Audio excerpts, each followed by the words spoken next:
बड़ी खबर आ रही है इस वक्त। यूक्रेन के खार्किव में बड़ा हमला हुआ है। रूसी सेना की जबरदस्त बमबारी की जानकारी है। हमले में अमेरिकी हथियार तबाह हो गए हैं।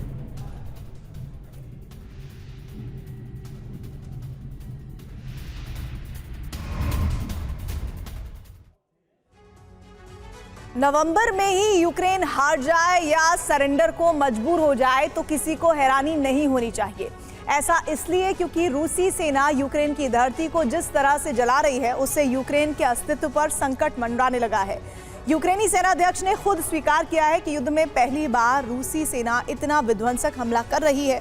नेटो यूक्रेन को मेंबरशिप देने की तैयारी कर रहा है और इस बात से बढ़ की रूसी सेना यूक्रेन का वजूद खत्म करने के लिए ऐसे ड्रोन हमले कर रही है जिससे थर्मोबैरिक वॉरहेड लगे होते हैं।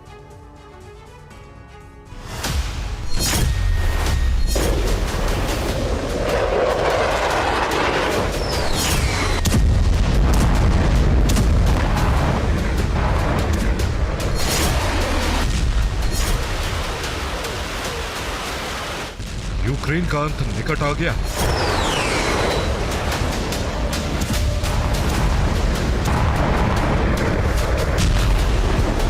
कीव का बचना अब असंभव लग रहा है।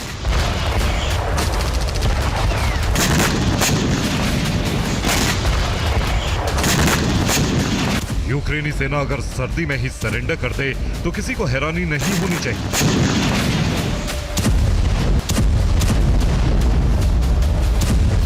युद्ध को 3 साल पूरे होने वाले हैं, लेकिन ये पहली बार है जब रूस यूक्रेन की धरती पर इतने बड़े और खतरनाक हमले कर रहा है।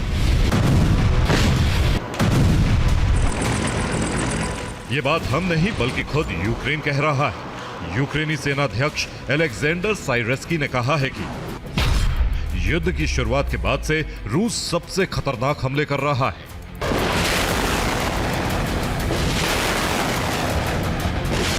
सच भी यही। कीव समेत यूक्रेन के 1 दर्जन शहर इस वक्त विनाश की बड़ी आग में जल रहे हैं।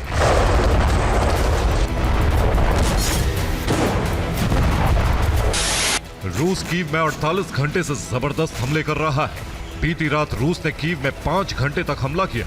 हमले की वजह से कीव में कई इमारतें तबाह हो गई। जान बचाने के लिए लोगों को सबवे में शरण लेनी पड़ी।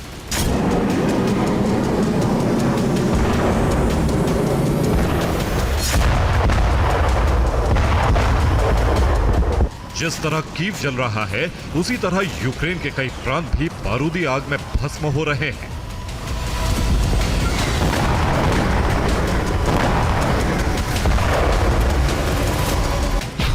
नेप्रोपेट्रोवस्क में रूस ने यूक्रेन के इंडस्ट्रियल ठिकानों को बर्बाद कर दिया। खेरसोन में रूस के हमले से 3 लोगों की मौत हो गई। खेरसोन में ही रूस ने यूक्रेनी सेना की टुकड़ी को खत्म कर दिया। उलहिदर में रूस ने हमला कर यूक्रेन के MLRS सिस्टम को तबाह कर दिया। ज़ैपोरिज़िया में रूस ने यूक्रेनी सेना की पूरी ब्रिगेड को खत्म कर दिया। खार्किव में रूस ने यूक्रेनी सेना के ठिकाने को जला दिया।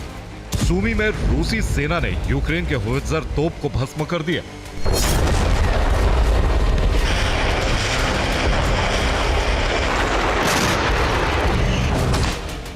रूस के हमले में यूक्रेन के अंदर बहुत बड़ा सैन्य संघार हुआ है। डोनेस्क में यूक्रेन के 505 सैनिक मारे गए। ज़ैपोरिज़िया में 60, खार्किव में 30, कुर्स्क में 150 यूक्रेनी सैनिक मारे गए। इस तरह 24 घंटे के अंदर यूक्रेन के 745 सैनिकों का अंत हो गया। रूस ने 1 हफ्ते में यूक्रेन में बहुत विध्वंसक हमले किए हैं।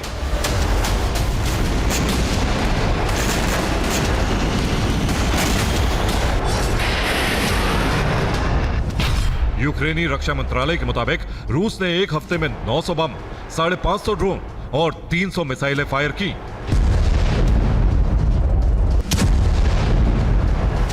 यूक्रेनी राष्ट्रपति व्लादिमीर ज़ेलेंस्की के मुताबिक रूस यूक्रेन में हर रोज 2000 ड्रोन फायर कर रहा है।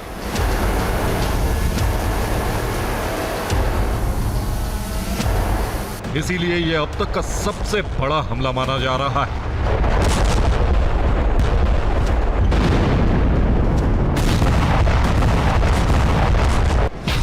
यूक्रेन के राष्ट्रपति व्लादिमीर ज़ेलेंस्की का दावा है कि अक्टूबर में रूस ने हर दिन 2000 ड्रोन से हमले किए।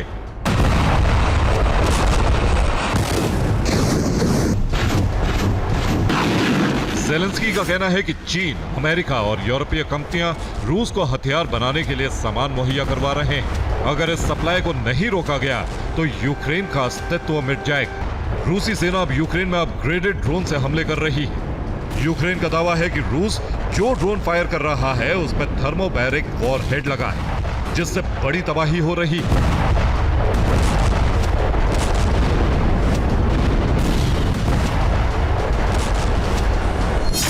इन सब के बीच रूसी सिक्योरिटी काउंसिल के डिप्टी चीफ दिमित्री मेदवेदेव ने कहा है कि अगर यूक्रेन को नाटो की सदस्यता मिली तो महायुद्ध तय। रूसी सेना नाटो से महाजंग के लिए तैयार है। अगर अमेरिका सोचता है कि रूस परमाणु हमला नहीं करेगा तो यह उसकी गलतफहमी है। बहुत जल्द वर्ल्ड ऑर्डर बदल जाएगा। मेदवेदेव ने यह भी कहा कि अगर ट्रंप फिर से अमेरिका के राष्ट्रपति बनते हैं तो वो रूस यूक्रेन युद्ध को खत्म नहीं करवा पाएंगे।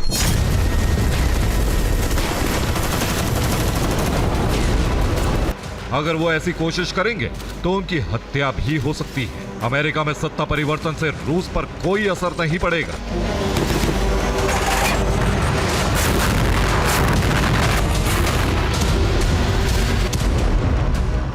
युद्ध का अंजाम वही होगा जो दुनिया जानती है, मतलब यूक्रेन का खात्मा। Bureau report, TV9 Bharatvarsh.